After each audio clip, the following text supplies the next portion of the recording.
What's up, 1851 world? This week I am joined by Sean Fitzgerald. Thanks for joining us this week, Sean. Thank you for having me again. And this week we'll just say this is sponsored by Rom. Not because it really is, but because I'm hoping that we tweet you, Rom, and then you put this out in your social media universe like you do every time that No Limit Agency goes and buys coffee from you. So this week is brought to you by Rom.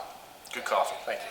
So this week, 3 critical things to discuss. One is innovation around the franchise sales process. So this week we were joined by BeQua in our office to talk about innovation around how do we find financing or how do we qualify a franchise prospect. Sean, obviously you've seen a lot of different ways in franchising. What do you see that's coming down the pipe that intrigues you as it relates back to a sales process or qualifying franchisees?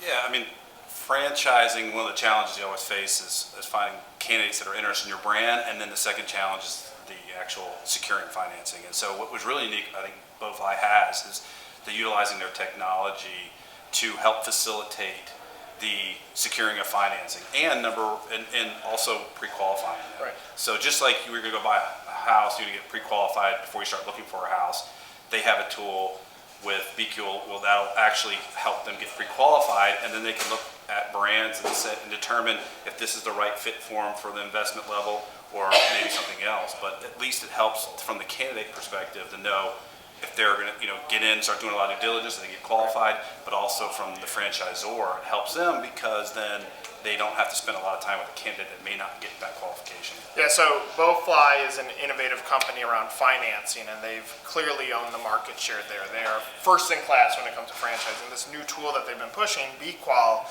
is designed to help qualify the franchise prospect. So now you're coming to the table with a little bit more knowledge of what you can buy. I think it's completely innovative, and you, the franchise prospect, if you're a little bit more savvy in what you can actually afford from a financial bandwidth standpoint, then at least you know, hey, if I'm going to buy a Muya, I'm financially qualified to buy that range, or maybe I'm not, and maybe I need to buy something that's a little bit more on the service or retail sector. So that kind of education, if we can start educating franchise prospects a little bit more before they decide to buy, it should be beneficial to franchisors and to franchisees. What's also innovating that they have is the BeQua program, which is like the lending tree approach to securing financing for businesses. And they shop it out to multiple banks all electronically. So the speed of it, the transparency of what's happening really helps facilitate the process, both for the candidate and the franchisor. I've had the benefit of using that product, and I always thought it was great. And now with the BeQua added to it, I think it's even more beneficial for franchisors and candidates alike. Yep. So not to disclose too much that we talked about at our lunch, but another thing that we're talking about is that innovation is necessary, and we need to get things turning in the franchise industry, that the same old things just don't work anymore. And I think this is a good first step. Obviously, 1851, we're trying to be disruptive in the franchising space. So there's a lot of good things that are coming down the pipe.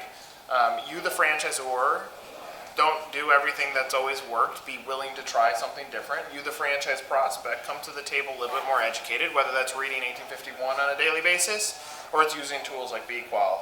Now it sounds like we just gave a sponsorship to BeQua. So there you go, Mike Rossman. There's your shout out.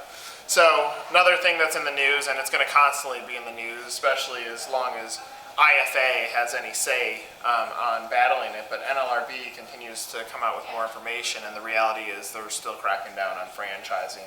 I talked about this last week. I went to Washington, D.C. to discuss a topic like this, that we really need to change the narrative of what franchising is if we want to impact change within NLRB.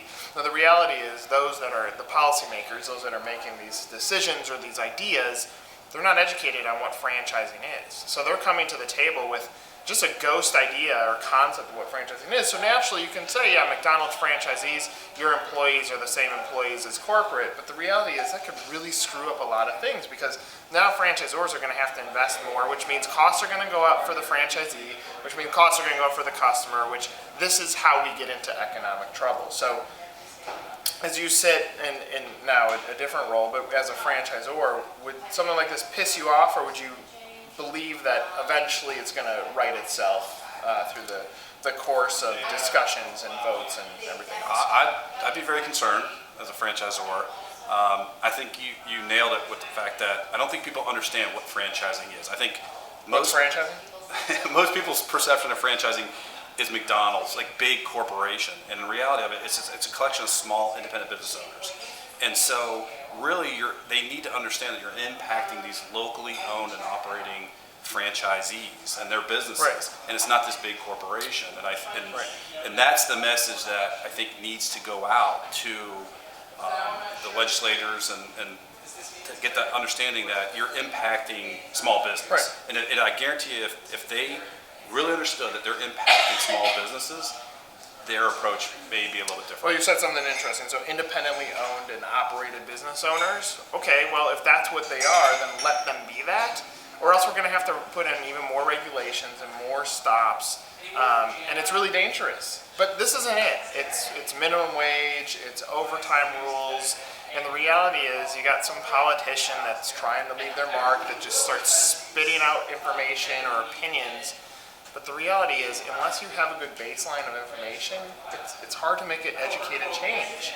And I get it, because we got elections coming up, and everyone's trying to show that they have value back to whatever they're running for, whatever policies they're pushing through. But man, if you don't understand the basics, how can you ever win? And again, in basics of franchising, a lot of people think franchising is McDonald's, and there's much more complexity to this. I think as a whole, even what our agency's been able to do from trying to constantly educate the pathway of going from no one in franchising to a franchisee to a powerful franchisee has been good, and we have a lot of information out there, but it still gets buried in everything else that exists. So change needs to come. Lastly, my column this week talked about this hypothetical meeting where everybody that I've worked with in business gets together and comes back for this reunion. And what would it be like?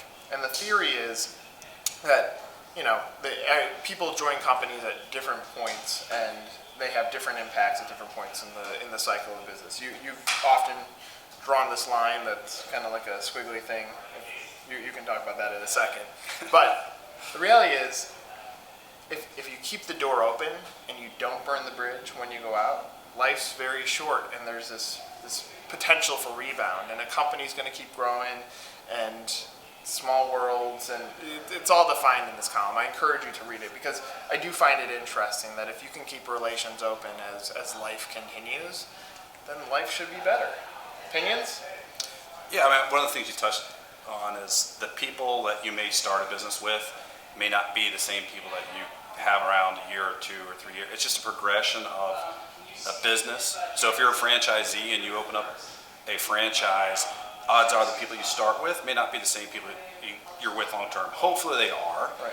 But their needs of the business changes, and sometimes you have to look for different types of people, and the skill sets that you start with may not always be the skills that you need long term. Yeah. Just the nature of business. Well, we had another client in the office this week, and they were talking about some of the challenges they have with an employee, a long-term employee, been with the company for a long time. And they said we struggle with sometimes the attitude that comes along with working with her. And I said, I'm trying to figure this out internally, and the way that I operate businesses is if someone's really, really good at 70% and really, really hates doing 30%, why not let them spend more time on the 70%?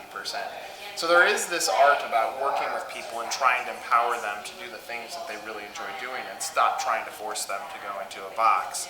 So it is a relationship that has to go both ways, that the employer, whether you're a franchisee or you're an agency head or you're running a tiny little retail shop, whatever it is, trying to find the balance of empowering people to do what they love, that from an employer standpoint, that might help cut out the chances that you burn a bridge from an employer standpoint. So again, interesting hypothetical situation. I really wish, just to understand that life is so short, and I've written about this a million times, that everything could just be peaceful. It can't, but it's a wish. And I think we can keep trying to do the right things by the right people, and you do your best, and hopefully everything works out on that. And I say that next to one of the nicest people in the entire world. You're welcome. Thank you. So anyway, that's the weekly Sizzle. We appreciate you joining us, and we'll talk to you next week. See ya. Clearly, well, there's a blooper.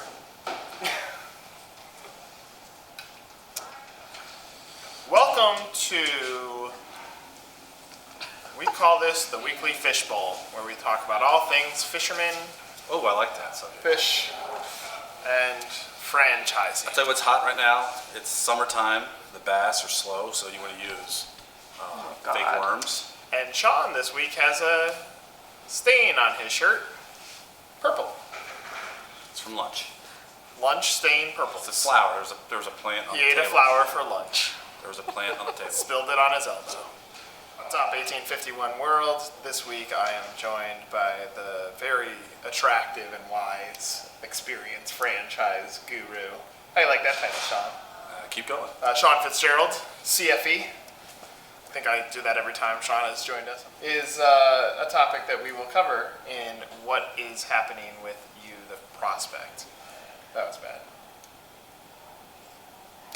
How do you